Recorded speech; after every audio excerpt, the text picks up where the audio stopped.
Welcome back to another technical deep dive here in the debug zone. Today, we're tackling a big question and breaking it down with insights from other users. Hopefully, this clears up some misconceptions and helps you get the answer you need.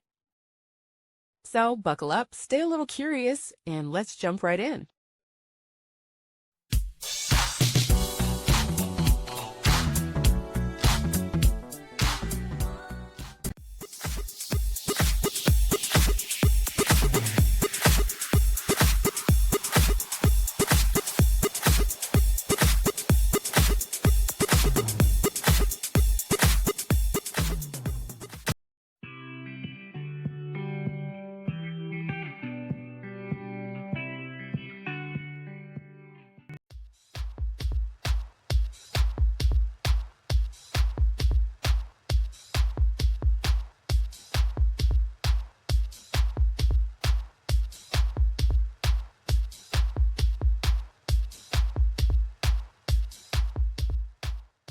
And that's a wrap.